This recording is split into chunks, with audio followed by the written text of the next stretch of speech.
बच्चों में बहुत आक्रोश है, वो जस्टिस चाह रहे हैं। कहीं न कहीं आपको ये भी लगा है कि दृष्टि आईएएस से कोई चूक हुई है? चूक हुई है, और लेकिन वो चूक ऐसी नहीं थी कि नीयत हमारी खराब रही हो, लेकिन हाँ, चूक हुई है नियमों के स्तर पर।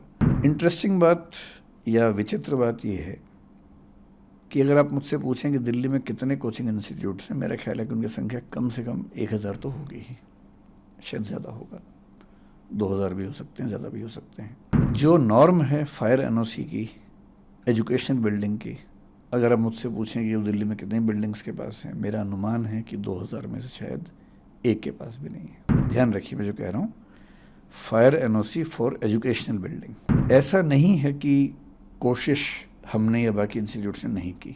सर, आपके कोचिंग सेंटर की बात करते हैं, दृष्टि आईएएस की बात करते हैं। जो मुखर्जी नगर में जो कोचिंग सेंटर है, उसको एमसीडी ने उसका बेसमेंट सील कर दिया था। बच्चे आपके जितने भी स्टूडेंट्स हैं वो दोनों कोचिंग सेंटर मुखर्जी नगर में हो चाहे करोल बाग में हो, वहाँ पे प्रोटेस्ट कर रहे हैं। कुछ बच्चे कल रात को आपके घर के सामने भी पहुँच गए हैं। बच्चों में बहुत आक्रोश है, वो जस्टिस चाह रहे हैं। कहीं ना कहीं आपको ये भी लगा है कि दृष्टि आईएएस से कोई चूक हुई है? मतलब ये कह सकते हैं आराम से कि चूक हुई है, और लेकिन वो चूक ऐसी नहीं थी कि नीयत हमारी खराब रही हो, लेकिन हाँ, चूक हुई है नियमों के स्तर पर। इंटरेस्टिंग बात या विचित्र बात ये है कि अगर आप मुझसे पूछें कि दिल्ली में कितने कोचिंग इंस्टीट्यूट्स हैं, मेरा ख्याल है कि उनकी संख्या कम से कम 1000 तो होगी ही, शायद ज़्यादा होगा, 2000 भी हो सकते हैं, ज़्यादा भी हो सकते हैं। जो नॉर्म है फायर एनओसी की, एजुकेशनल बिल्डिंग की, अगर आप मुझसे पूछें कि वो दिल्ली में कितनी बिल्डिंग्स के पास हैं, मेरा अनुमान है कि 2000 में से शायद एक के पास भी नहीं है। एक के पास भी नहीं? जी, ध्यान रखिए मैं जो कह रहा हूँ, fire NOC for educational building. Fire NOC कई तरह के होते हैं, अलग अलग कैटेगरीज में होते हैं, अलग अलग चीज़ों के लिए बने होते हैं। ऐसा नहीं है कि कोशिश हमने या बाकी इंस्टीट्यूट्स ने नहीं की, पर क्या होता है कि जब कोई हादसा होता है उसके बाद मोटी मोटी चीज़ें सतह पे आती हैं कि फायर एनओसी नहीं था, या ये नहीं था, या वो नहीं था, और जनता का आक्रोश फट पड़ता है। उसके पीछे की वजहें क्या हैं, परिस्थितियाँ क्या हैं, वो सोचने के लिए, समझने के लिए धैर्य चाहिए, समय चाहिए। तो मैं असल में 3 दिन से ये भी चाह रहा था कि पहले सारी स्थितियाँ सामने आ जाएं, क्योंकि 1-1.5 दिन तक तो ये स्पष्ट नहीं हो रहा था कि कितने बच्चे थे, क्या स्थिति है।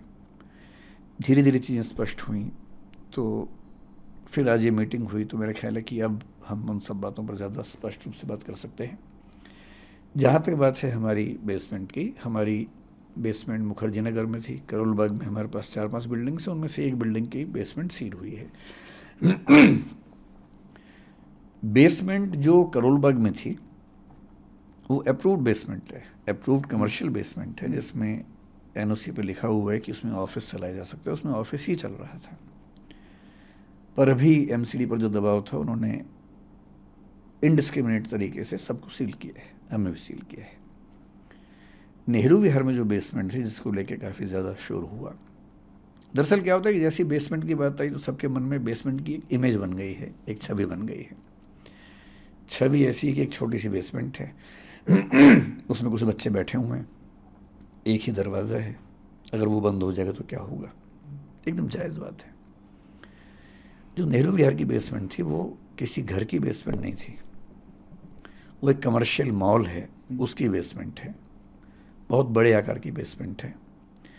उसमें 1 नहीं, 2 नहीं, 7 एग्जिट हैं, सातों एग्जिट आपस में कनेक्टेड हैं। उसमें क्लासरूम्स थे, हर एक क्लासरूम के अंदर मैप लगे हुए हैं कि किसी भी इमरजेंसी में आप कहाँ कहाँ से बाहर निकल सकते हैं। हमारे स्टाफ के जितने मेंबर्स हैं उन सब की ट्रेनिंग वहाँ पर लगातार होती है। फायर डिपार्टमेंट की मॉक ड्रिल्स वहाँ पर लगातार स्टाफ के साथ होती हैं। मैं अपने होशो हवास में ये बात कह रहा हूँ कि हमें 3 दिन पहले जो इंसिडेंट हुआ उसके पहले ये एहसास था कि वो बेसमेंट शायद दिल्ली के सबसे सेफ इंफ्रास्ट्रक्चर्स में से एक है, क्योंकि जहाँ तक फायर की बात है, और वो बिल्डिंग बनी है नेशनल बिल्डिंग कोड के जो लेटेस्ट प्रतिमान है उनके हिसाब से, क्योंकि वो बिल्डिंग हाल ही की बनी हुई 10-12 साल पहले की बिल्डिंग है। जब वो बिल्डिंग बनी, क्योंकि हम उसके मालिक नहीं हैं, हम उसके टेनेंट हैं। जो उसके मालिक हैं, जब हमने उनसे पूछा, क्योंकि पिछले 1-2 साल से ये प्रोसेस ज़्यादा हुआ शुरू, हमने उनसे पूछा कि क्या आपके पास अथॉरिटी है। उन्होंने कन्वेंस डेट की कुछ चीज़ें अंडरलाइन करके दी, जो उन्होंने हाई कोर्ट में भी दिखाई। हाई कोर्ट में इस पर 1-1.5 साल से केस भी चल रहा है। डीडी और एमसीडी के बीच में कुछ कन्फ्यूजन्स हैं, कई चिट्ठियाँ एमसीडी ने लिखी हैं, कई डीडी ने जवाब दिए हैं। अब कोर्ट में कल फिर उसकी अर्ली हियरिंग होने वाली है, उसमें वो बात भी आने वाली है 28 अगस्त को, वरना वो हियरिंग थी ही 28 अगस्त को, फैसला वैसे भी होने वाला था कि ये अलाउड है या नहीं है, उसके बाद हम शायद हटते ही। और पिछले 1 साल में हमने अपने स्टूडेंट्स को न केवल क्लास में, मैंने बताया कई बच्चों को, अब जो एकदम लेटेस्ट वाले बच्चे हैं उनको छोड़ दें, क्लास में जा के सबको बताया कि ऐसा हो सकता है कि हमें इसकी परमिशन ना मिले, उस केस में हम शिफ्ट करेंगे। यहाँ तक कि उनसे, आज से करीब 1 साल पहले की बात होगी, उनसे हमने ऑनलाइन एक फॉर्म भरवाया कि उस केस में वो कहाँ जाना पसंद करेंगे, करोलबाग जाना पसंद करेंगे, यहाँ रहना पसंद करेंगे, या अभी तय नहीं कर पा रहे हैं, बाद में तय करेंगे। वो डेटा हमारे पास पूरा है कि उन बच्चों ने 1 साल पहले क्या क्या वोट भरा, और सहमति ये थी कि अभी सरकार में वो हाई कोर्ट में केस चल रहा है, जैसे उस पर कोई निश्चित निष्कर्ष आएगा उसके बाद हम उस तरह से काम करेंगे।